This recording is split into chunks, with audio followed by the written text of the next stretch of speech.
News. संत साहित्यातील प्रबोधनाचं मनन व सदाचरण आज गरजेचे।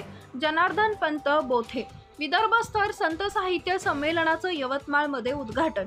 राष्ट्रसंत तुकडोजी महाराज संत गाडगेबाबा यांचं अक्षर साहित्यातून जनकल्याणार्थ ओवी अभंगांसह इतर गद्य पद्य सुविचार सुवचने असे प्रबोधनपर लिखाण करणाऱ्या संत लेखकांच्या विचारांचं मनन करून तसे आचरण करणं आजच्या व भावी पिढीसाठी गरजेचं आहे, असं प्रतिपादन जनार्दन पंत बोते गुरुकुंज मोजरी यांनी रविवारी यवतमाळला केले।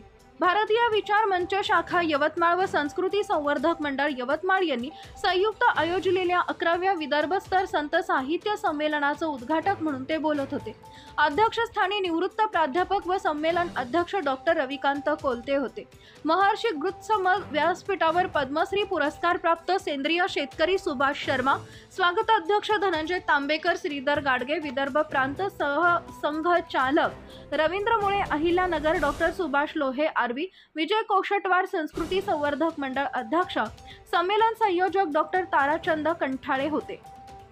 दीप प्रज्वलनानं संमेलनाचं उद्घाटन झाल्यानंतर श्री विठ्ठलाच्या सावळ्या समचरण मूर्तीचा मान्यवरांनी पूजन केले। संताची मांदियाळी या प्राध्यापक संगीता वायचाळ, गजानन वाचाळ व अतुल गंजीवाले संपादित संमेलन पुस्तकाचं विमोचनही त्यांनी केले। भारतीय विचार मंचाचे डॉक्टर संतपाल सोवळे यांनी प्रास्ताविकातून भूमिका विशद करताना आयोजकांच्या अंतर्यामी आजी सोनियाचा दिनो अशी भावना असल्याचं सांगितले। अध्यक्ष डॉक्टर रमाकांत कोलते यांनी भाषणातून संत ज्ञानेश्वर, संत तुकाराम, संत एकनाथ, संत सावतामाळी, संत सेना न्हावी यांच्या लेखन कार्याचा आढावा घेऊन जसे सांगतात व लिहितात तशी कृती आचरण करतात ते खरे संत अशी व्याख्या मांडली। स्वागत अध्यक्ष धनंजय तांबेकर यांनी मनोगतातून जीवनातील अडचणी कसोटीच्या प्रसंगातून मार्ग काढताना संतांचे जीवन व्यवहार विषयक वाङ्मय उपयोगी पडते असं मत मांडले। सूत्रसंचालन डॉक्टर ललिता घोडे जतकर यांनी केले। आभार सहसंयोजक अतुल देशकर यांनी मानले।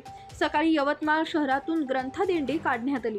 डॉक्टर किशोरी केळापुरेंच्या मार्गदर्शनाखाली लावलेले संत चरित्र आणि वाङ्मयावरील चित्रप्रदर्शन उपस्थितांच्या माहितीत भर टाकणारे होते। Subscribe now and press the bell icon. Never miss an update.